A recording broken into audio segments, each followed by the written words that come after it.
오늘은 2018년 마지막 날인 12월 31일이고 지금은 우리 모두가 송구 영신 예배로 하나님께 올려드리고 있습니다. 옛것을 보내고 새것을 맞이하는 송구 영신의 예배를 드리고 있는 것입니다. 고린도후서 5장 17절 말씀처럼 그런즉 누구든지 그리스도 안에 있으면 새로운 피조물이라 이전 것은 지나갔으니 보라 새 것이 되었도다. 아멘. 하나님이 우리를 그렇게 새로운 피조물로 만들기 원하시는 송구 영신 예배입니다. 2018년 우리에게 묻어있던 더러운 것들을 다 깨끗하게 할 수 있는 그런 은혜가 우리 모두에게 있기를 간절히 소망합니다. 우리가 살아온 2018년 한 해를 돌아보면 어땠는지 잘 모르겠습니다. 저는 생각해 볼 때 야곱이 세겜에 거하면서 그의 삶과 그의 가족이 더러워지며 이방 신상들로 가득했던 것처럼 우리의 삶이 그러지 않았나라는 생각을 하게 됩니다. 험난한 생활을 살았던 야곱이 형 에서와 화해하게 되었습니다. 그리고 그가 이후에 세겜에서 지내는 동안 여러 가지 다사다난한 일들을 경험하게 됩니다. 한날은 자신의 딸인 디나가 세겜 땅 또래 소녀들이 어떻게 지냈는지 보기 위해서 세겜성으로 가게 됩니다. 근데 그때 하몰의 아들이자 추장 세겜에게 끌려가서 성폭행을 당하게 됩니다. 이것은 이스라엘 가운데 엄청난 수치였고 부끄러운 일이었고 있어서는 안 되는 일이 일어나게 되었습니다. 야곱이라는 사람은 이것을 수습하려고 했지만 수습할 힘이 없었습니다. 그는 자기의 아들들을 기다렸습니다. 그런데 이 아들들은 도리어 아버지도 속이고 세겜 사람들 속이면서 여동생의 복수를 계획하게 됩니다. 이 형제들은 세겜 사람들 남자들에게 할례를 받아서 할례를 행하면 자신의 동생을 주겠다라고 약속을 하게 됩니다. 이 말을 좋게 여기고 세겜 사람들 남자들이 다 할례를 받게 됩니다. 세겜 사람들이 할례를 받고 난 다음에 그들은 쉽게 움직일 수 없는 상황 속에 있었습니다. 이 틈을 타서 이 야곱의 아들들인 특별히 시몬과 레위가 중심이 되어서 세겜의 남자들을 다 죽여버립니다. 창세기 34장 25절 말씀 보시기 바랍니다. 같이 읽겠습니다. 제3일에 아직 그들이 아파할 때에 야곱의 두 아들 디나의 오라버니 시므온과 레위가 각기 칼을 가지고 와서 몰래 그 성읍을 기습하여 그 모든 남자를 죽이고, 야곱은 자신의 아들을 통해서 수습하려고 그랬는데 수습은 되지 않고 도리어 일이 훨씬 더 복잡해지고 커져버린 것들을 우리는 성경을 통해서 발견하게 됩니다.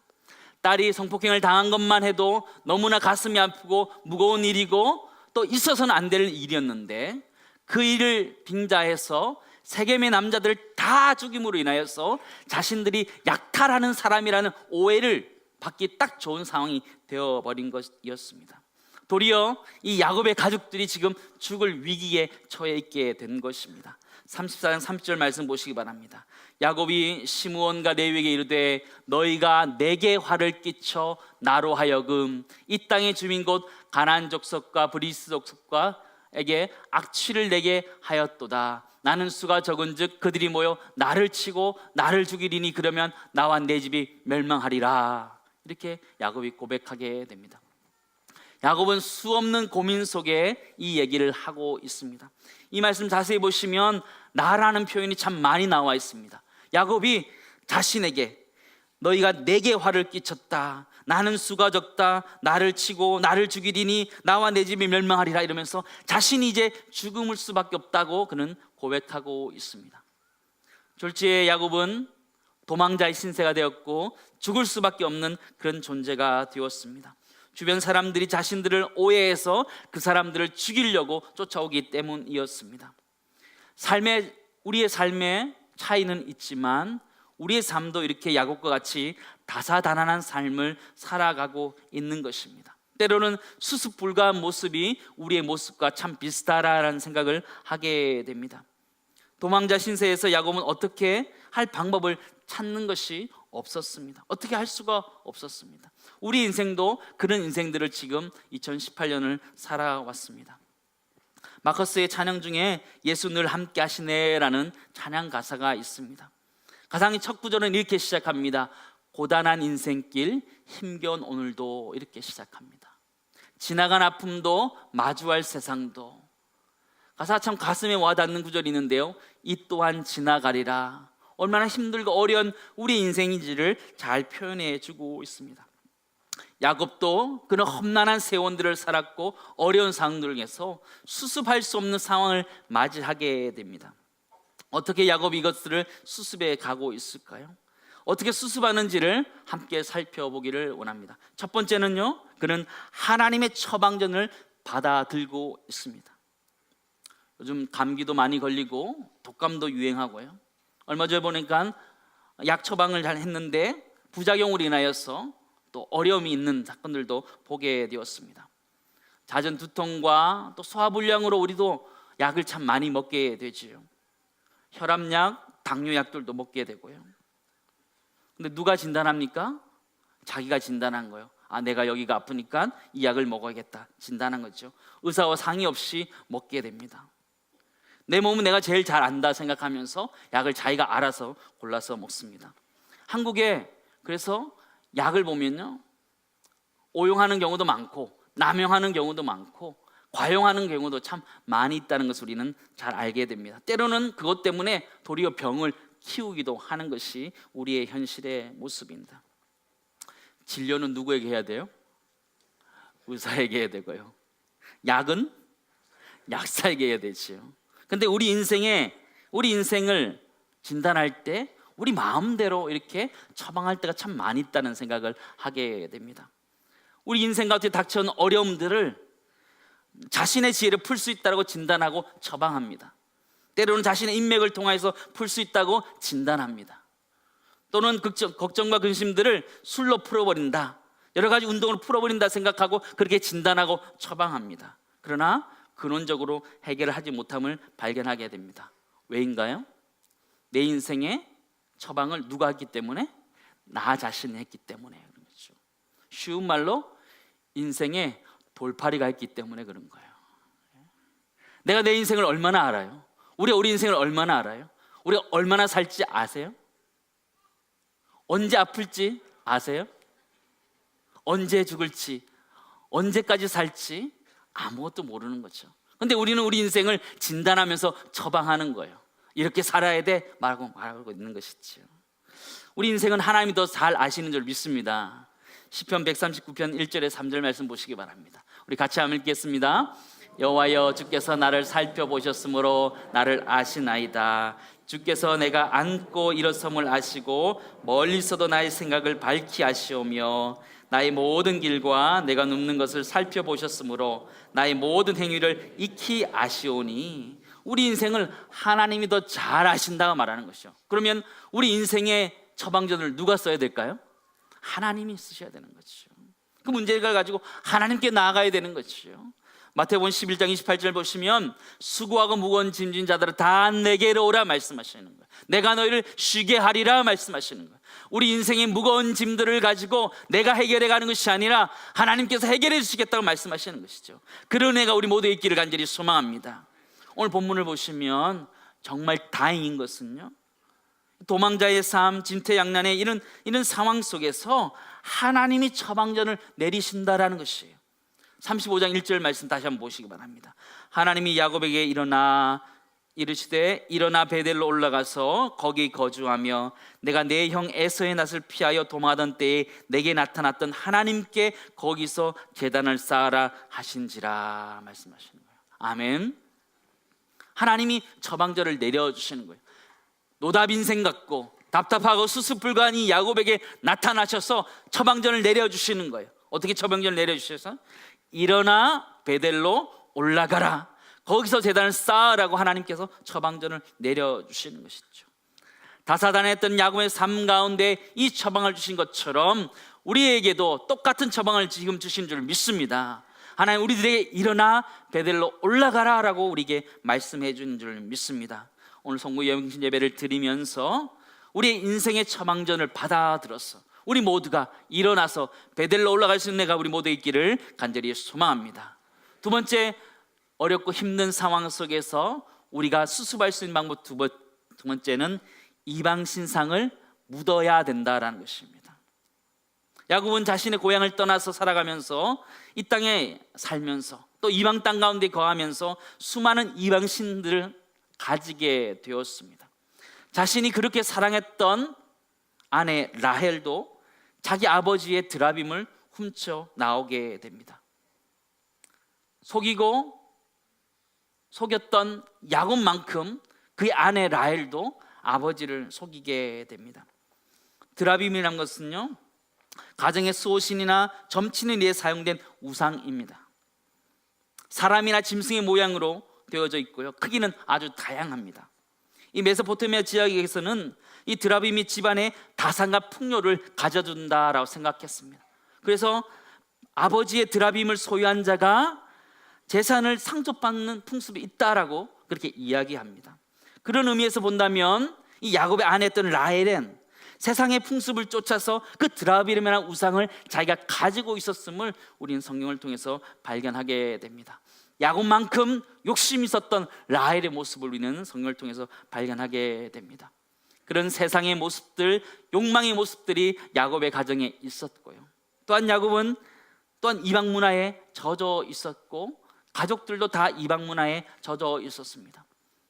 자기의 딸 디나 역시 그 세겜 지역의 딸들이 어떻게 사는지 나가보다가 그런 일을 당하게 되었습니다. 그들을 동경하다가 그런 일을 당하게 되었습니다.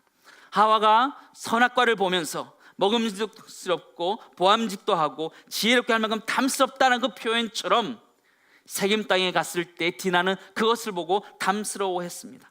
창세기 3장 6절 말씀 보시기 바랍니다. 여자가 그 나무를 본즉 먹음직도 하고 보암직도 하고 지혜롭게 할 만큼 탐스럽기도 하였다라고 표현하고 있는데, 디나 역시, 야곱의 가족 역시 세상에 살아가는 것이 그렇게 보암직하다라고 말하고 있는 것이죠. 우리의 모습과 별반 다르지 않음을 우리는 발견하게 됩니다.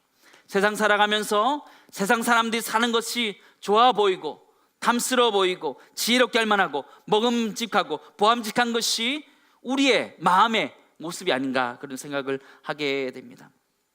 그 당시 우상들은 대부분 다산과 풍요를 상징하는, 기원하는 신이었습니다. 야곱은 지금 현대를 살아가고 있는 우리의 모습을 너무나 잘 보여주는 사람입니다. 현대의 다산과 풍요를 기원한 신들은 어떤 것이 있을까요? 여러분은 어떤 신들을 여러분의 마음속에 가지고 있으십니까? 우리는 스펙이라는 풍요로의 신을 가지고 있고, 성공이라는 다산의 신을 가지고 있고, 재물이라는 풍요의 신을 가지고 있고, 경험이라는 다산의 신을 가지고 우리는 살아가고 있습니다. 우리가 어려운 가운데서도 다시 일어나기 위해서는 이러한 현대의 풍요와 다산의 신들을 버려야 하는 줄 믿습니다. 우리가 찌들었던 세속의 것들을 다 주님 앞에 내려놓고 이 땅에 묻을 때에 다시 한번 일어나는 힘을 우리에게 주시는 줄 믿습니다. 찬송가 322장 가사처럼 세상의 헛된 신을 버렸을 때에 하나님 우리를 붙들어 주실 줄을 믿습니다. 창세기 35장 2절 말씀을 같이 한번 읽도록 하겠습니다. 야곱이 이에 자기 집안 사람과 자기와 함께한 모든 자에게 이르되 너희 중에 있는 이방 신상들을 버리고 자신을 정결하게 하고 너희들의 의복을 받고 입으라 말씀하시는 거죠. 이방 신상들을 버리라 말씀하시는 거죠. 우리에게 말씀하시는 그 하나님의 말씀인 줄 믿습니다. 우리가 1년 동안 살아가면서 세상을 경험하면서 살아가면서 덕지덕지 우리에게 붙어 있었던 세상적인 욕망들, 출세의 욕망들을 내려놓으라 말씀하시는 거예요. 스펙이라는 풍요의 신을 내려놓으라 말씀하시는 거예요. 성공의 이방 신상을 내려놓으라 말씀하시는 거예요. 재물의 이방 신을 내려놓으라 말씀하시는 것이죠. 우리 모두가 오늘 이 자리에서 우리 성찬식을 통해서 우리 모든 이방 신상들을 주님 앞에 내려놓을 수 있는 은혜가 있기를 간절히 소망합니다. 오늘은 우리가 드리는 이 성찬의 자리가 이 야곱이 자신의 모든 것들을 이방 신상들을 파묻었던 상수리 나무가 되기를 간절히 소망합니다. 우리 모두가 하나님 앞에 회개하면서 우리 가지고 있던 이방의 신상들, 세속적인 가치관들을 다 묻어버릴 수 있는 이 시간 될 수 있기를 간절히 소망합니다. 그럴 때 우리가 다시 주님 안에서 일어날 수 있는 것입니다. 마지막 세 번째, 우리는 어떻게 해야 되는가? 베델의 하나님을 만나야 한다는 것입니다. 창세기 35장 3절 말씀을 같이 읽도록 하겠습니다. 우리가 일어나 베델로 올라가자. 내 환난 날에 내게 응답하시며 내가 가는 길에 나와 함께 하신 하나님께 내가 거기서 제단을 쌓으려 하노라 하매. 야곱에게 있어서 베델의 하나님은 어떤 하나님이셨을까요? 창세기 27장 28장으로 가면 야곱이 베델의 하나님을 만나는 장면이 기록되어져 있습니다. 야곱은 부모님 밑에서 잘 자랐던 자나였습니다. 그러나 그가 형을 속이고 아버지를 속이고 형의 장자권으로 자기가 축복을 받게 됩니다. 근데 그 축복으로 인하여서 자신이 도리어 형으로부터 죽임을 당할 위기를 겪게 됩니다. 창세기 27장 41절 말씀 보시기 바랍니다. 그의 아버지가 야곱에게 축복한 그 축복으로 말미암아 에서가 야곱을 미워하여 심중에 이르기를 아버지를 곡할 때가 가까웠은즉 내가 내 아우 야곱을 죽이리라 하였더니, 도리어 축복이 저주가 되어서 자기가 죽음의 위기를 맞이하고 있는 모습을 보게 됩니다. 도망자 신세가 되어서 이 야곱은 가족을 떠나서 외삼촌 라반의 집으로 가게 됩니다. 그는 가던 길에 돌베개를 베고 잠을 청하게 됩니다. 거기서 베델의 하나님을 만나게 되는 것입니다. 부모님으로부터 들었던 하나님이 아니라 자신이 직접 경험하는 하나님을 그때 만나게 된 것입니다. 창세기 28장 15절 16절을 우리 같이 보도록 하겠습니다. 내가 너와 함께 있어 내가 어디로 가든지 너를 지키며 너를 이끌어 이 땅으로 돌아오게 할지라. 내가 내게 허락한 것을 다 이루기까지 너를 떠나지 아니하리라 하신지라. 야곱이 잠이 깨어 이르되 여호와께서 과연 여기 계시는 것을 내가 알지 못하였도다. 이전까지 야곱은 자신이 경험한 하나님이 아니라 부모로 들었던 하나님, 부모님께로부터 들었던 하나님을 경험하였지만 그가 어려움 가운데 도망자 신세가 되었을 때, 오늘 창세기 35장에 나오는 것처럼 사람들의 칼날을 피해서 도망하는 것처럼 그때도 도망할 때에 베델의 하나님을 만나면서 그는 고백했던 것이 여호와께서 여기 계시는 것을 내가 알지 못하겠다라고 고백하면서 자신이 그 하나님을 경험하게 되었음을 고백하고 있는 것입니다. 야곱에게 있어서 베델이라는 곳은요, 그가 직접 하나님을 경험한 장소였고 하나님이 그를 만나 주셨던 자리가 바로 베델의 장소였습니다. 여러분에게는 그런 장소가 있으십니까? 그 장소로 다시 올라갈 수 있기를 간절히 소망합니다. 저에게는 그런 장소가 있습니다. 저는 총신대학교 신학대학원 기숙사 뒤편에 있는 기념교회인 소래교회라는 곳이 저에게 있어서는 베델입니다. 목회하셨던 아버지가 쓰러지시고 이제 목회를 막 시작하는 저 앞에 고민이 참 많이 있었습니다. 목회를 시작하면 더 잘 돼야 되는데 아버지는 쓰러지고 앞으로 어떻게 해야 될지 하나도 알 수 없는 그 상황 속에서 하나님께 참 많이 울부짖었습니다. 하나님 왜 그러시냐고 수없이 울부짖었습니다. 때로는 소래교회 뒤에 있는 야산에 있는 통나무 기도실에 올라가서 기도하기도 했습니다. 그때 저는 하나님을 경험하게 되었습니다. 부모님으로부터 들었던 하나님이 아니라 내가 직접 경험한 하나님, 나의 고통 가운데 응답하신 하나님을 그때 경험하게 됩니다. 야곱처럼 과연 하나님이 여기 계시는 것을 내가 알지 못했다는 그 고백을 그때 하게 되었습니다. 사랑하는 성도 여러분, 여러분의 베델은 어디이시고 여러분의 베델의 하나님은 어디 계십니까? 그 베델의 하나님은 지금 우리 가운데 임하여 계신 줄 믿습니다. 우리가 이 자리에서 우리 다시 일으키기 원하시는 그 베델의 하나님을 만나서 그 하나님을 다시 붙들 수 있는 시간 될 수 있기를 간절히 소망합니다. 우리가 베델로 올라가서 우리가 경험한 하나님을 다시 경험할 때, 다시 붙잡을 때 하나님 우리를 일으켜 주실 것입니다. 여러분의 베델의 하나님은 어디 계십니까? 여러분의 베델 하나님은 어디 계십니까? 바로 지금 여기에 우리 가운데 함께 해주시는 줄 믿습니다. 여기가 바로 벳엘이고 하나님의 집 베델인 것입니다. 창세기 35장 5절 말씀은 이렇게 끝마치고 있습니다. 하나님이 이들과 함께였을 때 어떤 일이 일어났는지 정확하게 보여주고 있습니다. 오늘 같이 읽겠습니다. 그들이 떠났으나 하나님이 그 사면 고을들로 크게 두려워하게 하셨으므로 야곱의 아들들을 추격하는 자가 없었더라. 원래는 이 야곱의 자녀들과 야곱을 죽이기 위해서 사람들이 쫓아와야 되는데 성경 분명하게 하나님이 그 사면 고을들로 크게 두려워하게 하셨으므로 추격하는 자가 없었다 고백하는 거죠. 하나님이 일하신 줄 믿습니다. 우리가 다시 한번 살아가면서 베델의 하나님을 붙들 때 우리를 두렵게 하던 것들이 사라지고 하나님 우리를 평안케 해주실 줄 믿습니다.